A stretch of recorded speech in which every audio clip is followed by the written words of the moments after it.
બજાર અત્યારની પરિસ્થિતિમાં તો આપણને થોડુંક કન્સોલિડેટ થતું જોવા મળી રહ્યું છે। કોઈ બહુ મોટી મુવમેન્ટ આજે સવારથી આપણને બજારની અંદર પ્લે થતી જોવા નથી મળી। આજના દિવસે જો આપણને ખાસ કરીને વાત કરીએ તો 25,000ની ઉપર ગયું હતું। 25,008ના હાઈ બન્યા, 24,940ના લો બન્યા, એટલે કે 50-60 પોઈન્ટની એક રેન્જની અંદર આજના દિવસે તમને નિફ્ટી કામકાજ કરતું દેખાઈ રહ્યું છે। મોટી મુવમેન્ટ છે નહીં। સેન્સેક્સમાં પણ એ જ પ્રકારે આજના દિવસે કામકાજ, આજના દિવસે સેન્સેક્સની એક્સપાયરી પણ છે। બીજી તરફ નિફ્ટી બેંક પણ જુઓ આપણને અત્યારે એક કન્સોલિડેટ થતો જોવા મળી રહ્યો છે। આજે અહીંયા પણ કોઈ બહુ મોટી તેજી આપણને જોવા નથી મળી રહી।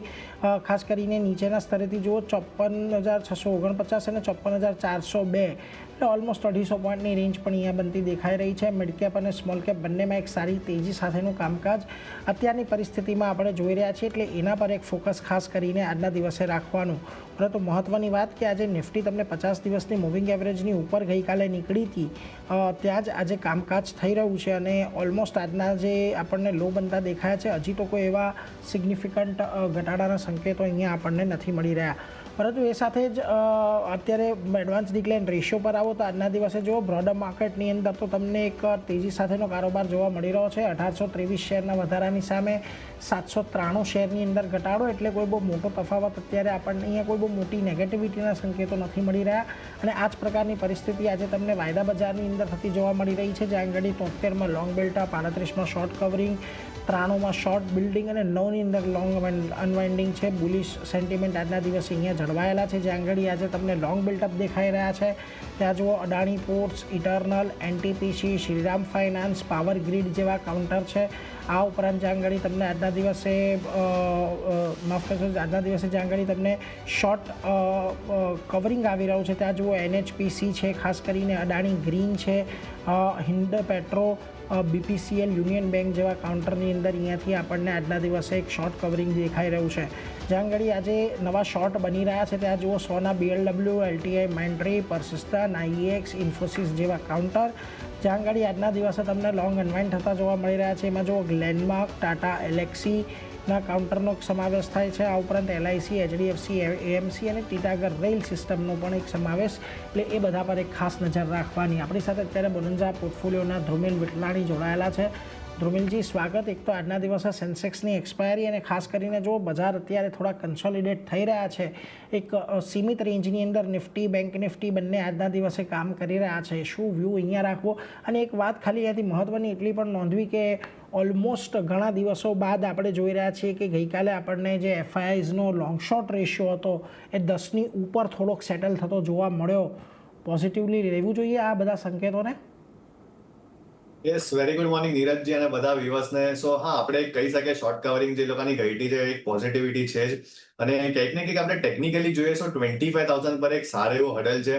અને પોઝિટિવ ડેવલપમેન્ટ માર્કેટમાં એ છે કે છેલ્લા મેં મેન્શન કરેલું કાલે બી સપ્ટેમ્બર ફર્સ્ટ ઓફ સપ્ટેમ્બરથી આપણે જોઈએ સો જે પ્રીવિયસ ડેના લો છે નિફ્ટી એને બ્રીચ નથી કરતું, so that is one positive development.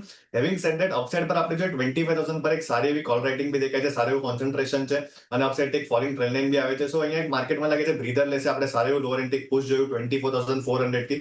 So definitely આવનારા વીક માટે જે કરંટ એક્સપાયરી છે એક વ્યૂ સાઇડવેઝનો બનશે, ત્યાં 24,800 એક સારો એવો સપોર્ટ રહેશે, અપસાઇડ પર 25,150 એક રેઝિસ્ટન્સનો ઝોન હશે।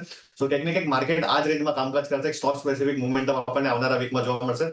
નિફ્ટી બેંકમાં બી આપણે જોઈએ તો કાલના સેશનમાં અપસાઇડ એક સારી એવી વીક બની છે અને હમણાં બી આપણે જોઈએ તો નિફ્ટી બેંક કંઈક ને કંઈક 54,500ના ઉપર જ પ્લેસ છે, તો 54,500 એક નિફ્ટી બેંક માટે એક સારો એવો સપોર્ટ રહેશે આજના સેશનમાં। જો 54,500 નીકળે તો આપણને હલકું ફુલકું પેન જોવા મળશે, which will lead to the less of 54,350, upside પર 54,650 એક રેઝિસ્ટન્સ ઝોન છે। સો જ્યાં લગી નિફ્ટી બેંક આ 150 પોઈન્ટના બેન્ડમાં છે, અહીંયા બી એક સાઇડવેઝ મોમેન્ટમ આપણે એક્સપેક્ટ કરી શકીએ। સો આજના સેશનમાં અને આવનારા વીક માટે એક આઉટલુક રેન્જ બાઉન્ડ એક રેન્જ બાઉન્ડ અપેક્ષા જે અહીંયાથી બનતી દેખાઈ રહી છે, એટલે એના પર એક ફોકસ ખાસ કરીને રાખતા રહીશું નિફ્ટી, બેંક નિફ્ટી બંને પ્રત્યે, એટલે એના પર એક ખાસ ફોકસ આજના દિવસમાં આપણે અહીંયાથી રાખવાનો છે। પરંતુ આગળ વધીએ હવે આપણે સ્ટોક સ્પેસિફિક ચર્ચાની શરૂઆત કરવી છે અને જુઓ આજના દિવસે તમને જ્યાં સૌથી વધારે OI એક્શન આવી રહ્યું છે એવા કાઉન્ટર પર શરૂઆત કરીએ તો OFSSના કાઉન્ટર પર એક મત લઈ લઈએ, કારણ કે જો ગઈકાલે અહીંયા એક સારી તેજી આપણે જોઈ હતી જે પેરેન્ટ કંપનીના પરિણામો આવ્યા એના પગલે, પરંતુ આજના દિવસે ધ્રુમિલજી જુઓ એક બહુ મોટો ઘટાડો ઉપલા સ્તરેથી આવ્યો છે।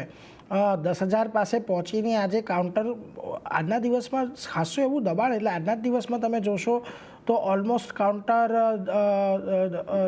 10% જેટલો ઉપલા સ્તરેથી ઘટ્યો છે. કઈ રીતે અહીંયા ધ્યાન રાખવું, કારણ કે ફોલોઅપ નથી આવ્યું, વોલ્યુમ પણ એટલા છે અને RSI થોડુંક અત્યારે હવે ઉપર આવીને પાછું નીચે જવાના સંકેતો આપી રહ્યું છે. શું ધ્યાન રાખવું અહીંયા?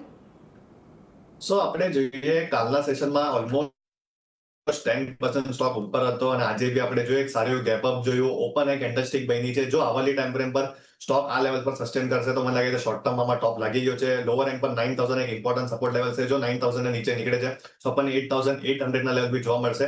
સો પોઝિશન જો 9000 ના સ્ટોપ લોસ સ્ટિક હોલ્ડ કરી શકો છો. કોઈ બી ફ્રેશ ખરીદારી નથી કરવાની OFSS માં. વોલ્યુમ પાર્ટિસિપેશન બી આપણે જો કંઈક ને કંઈક એક્ઝોશન વોલ્યુમ પાર્ટિસિપેશન છે.